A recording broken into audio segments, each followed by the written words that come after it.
What's up, YouTubers? Today we're going to talk about the Vosteed Knives Thunderbird. This knife is designed by Dr. EDC himself on Instagram, Yudong, and he also designed the Kaiser Cormorant. We'll go ahead and show that real quick. I wouldn't say it's necessarily a comparable knife, but certainly in terms of the deployment, they're both plunge locks. You know, they have that full interior plunge built into it. You can see some of the lines of the areas of deployment, the whole, you have obviously some of those lines that are built in there. Plus the original Cormorant had the 3 lines, which we're going to talk about those a little bit later. That's kind of where it ends though, because these are definitely different knives. If you take a look at that tip, this is a very intense hollow grind on the Cormorant, and on this particular knife, you have a Tonto. We'll talk about that in a little bit. This knife sports a 3.45-inch blade of S35VN stainless steel. It weighs 3.5 ounces, and it prices at $130. Or I should say, sorry, it did price, but it will price again. Put this on your wish list right now. I'll bottom line up front it here. This knife is essentially a perfect mating of design, aesthetics, ergonomics, function, and value. It really is. And I was going to review this in January, but this knife was completely sold out. And I said, let me wait until another batch falls, and then I'll go ahead and release it. And sure enough, I just checked, and they're all sold out again. So this is a knife, I believe it's going to be fairly evergreen for Vosteed knives, and it will come back. It should if it doesn't. I just don't see why it won't. It's absolutely an excellent knife. So let's talk about some other things on this knife. The blade on this knife is excellent. It is a Tonto grind, a compound Tonto pattern. So it's kind of a wimpy and shallow hollow here, but it is in fact a hollow on the flats.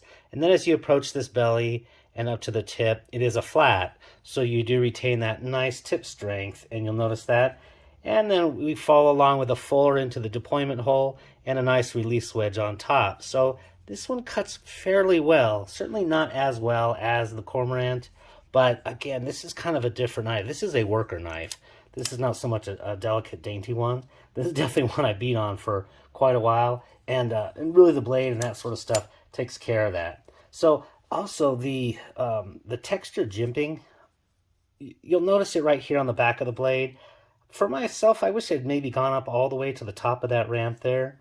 But it provides a little bit of function, not a huge amount. Like I said, I understand why it ends where it did. If you take a look at this aesthetically, you'll notice right where the smoothness goes. It's kind of right where that hole ends there. So from that perspective, I would have actually maybe preferred just a little bit more, just a personal preference.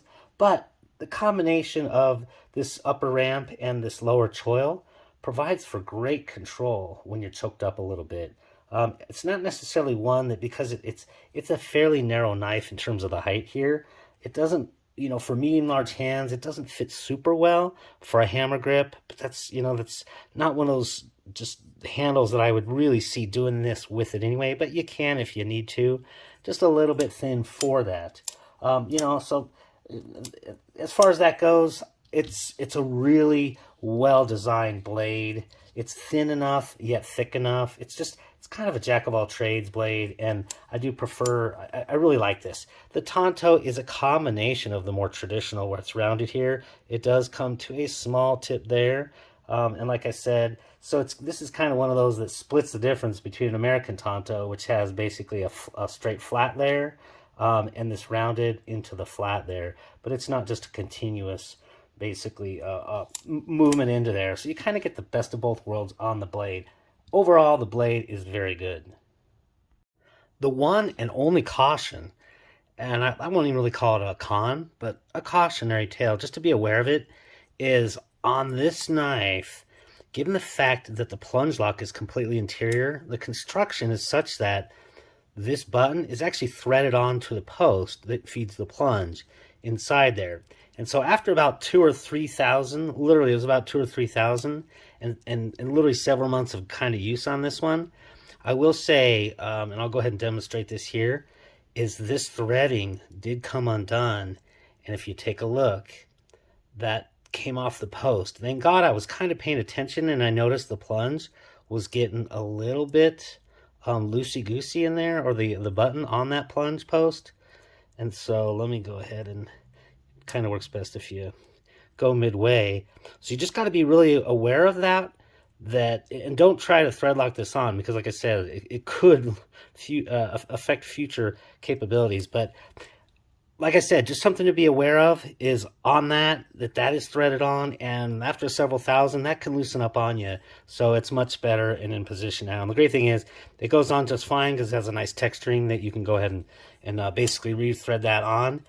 Ever since then, like I said, just every so often, kind of like, I don't know, think about if I used to wear an earring, and it's just kind of like spinning an earring in your ear every so often to keep that hole nice and smooth. Just, spin your hand on in the tighten motion a little bit from time to time, and you'll have no problem with that. Let's talk about the frame housing now.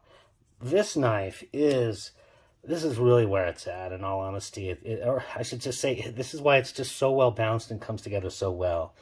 This knife has nested liners, and you can see that there's some weight relief in there. So there's holes for the stainless steel, but they're nested fully in here. So it maintains thinness. Again, if you think about 99% of the day is going to be in your pocket in the carry, you're going to be trading a little bit of a hand width, maybe, certainly for larger hands.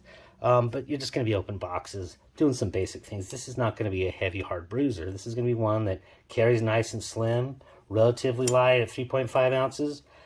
Really, really good. This has a beautiful copper backspacer, which hides in there a little lanyard pin, so you can't see it from there. If you want to, you can put it on, and it's in a really good place on the back there.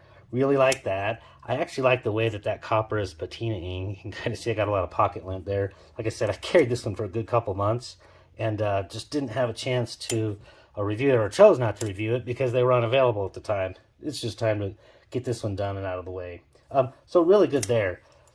Let's move up on this one. It has a beautiful patterning of this topographical map. It comes in like 4 different colors now, which are just awesome. Hopefully, it keeps such a nice variety of that, but it looks really, really good.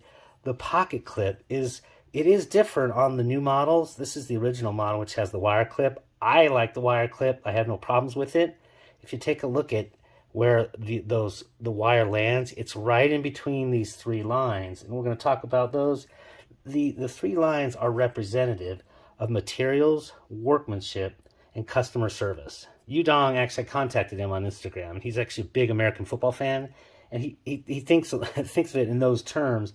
And the parallel is that the first line is the material, which is your defense, and that's kind of the defense of your football team. The workmanship has to do with the offense, creating something that's going to score you points, if you will, or execute the job. And then the last one, customer service, is your special teams, which is kind of those intangibles, is that you hope to not have to rely on them, but when you do need to rely on them, customer service is going to be job 1. So that's just a very cool thing that I don't know that a lot of people know about that, unless you kind of contact the designer. The deployment of this thing is absolutely sick. You have the back flipping, you have front flipping.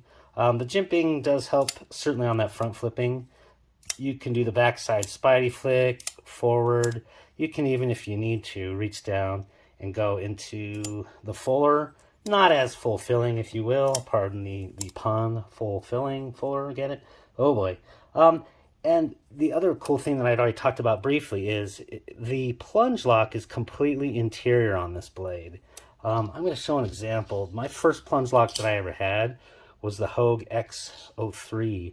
And most of your traditional plunge lock knives, I've had this in, 3.5 years or so, but if you take a look at that, it basically recesses a little bit on the back of the blade, and then it will push up, run along the edge of that blade, and watch that.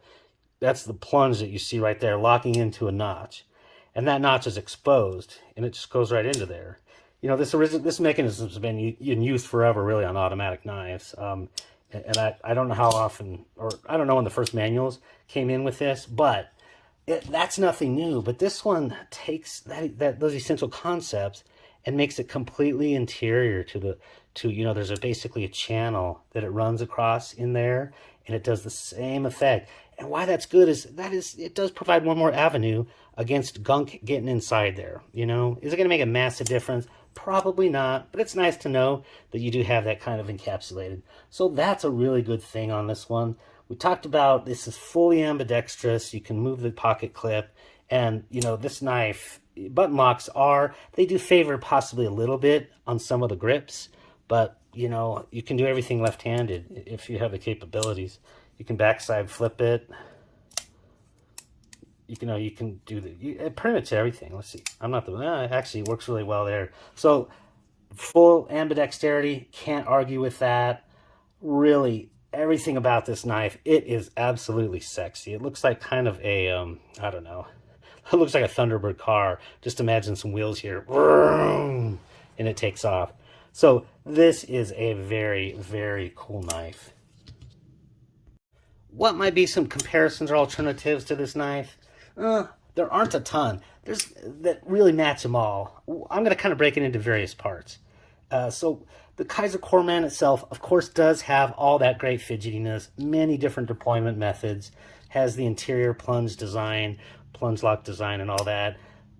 So, you know, in terms of that, it has a lot of that. What I will say about this one ergonomically is that this one's much more comfortable, the Thunderbird, just because you don't have such a dramatic channel there that you do. If you take a look at this channel on here, it just wasn't the most comfortable in kind of tighter grip position. So you're gonna get some of those capabilities in that comparison. I think in terms of the blade size, in terms of, you know, in hand, some of the robustness of it, the ProTech Malibu, definitely the button lock capabilities. The one thing I will say that the ProTech Malibu has a bit of an advantage, and it does over most plunge locks. I'll go ahead and demonstrate this. If you take a look, that plunge is sticking out kind of proudly. I'll move this out of the way.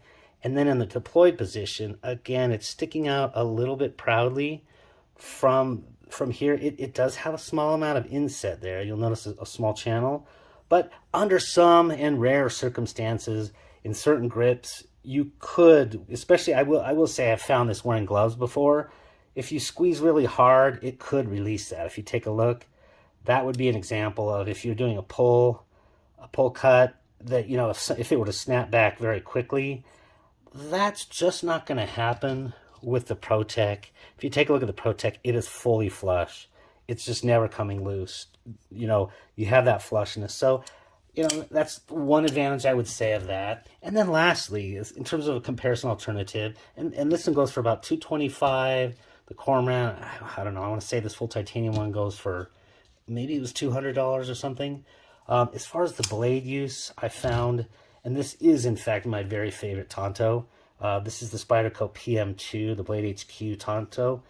And this one still is my favorite. It does have a deeper hollow there on the flat. It has a little bit straighter, but a little bit of curvature on the edge versus the Thunderbird is a little bit more round. What I really like this shape for is for scraping things off your window. You have those sticky things that go inside your windshield, and you just got to scrape them off.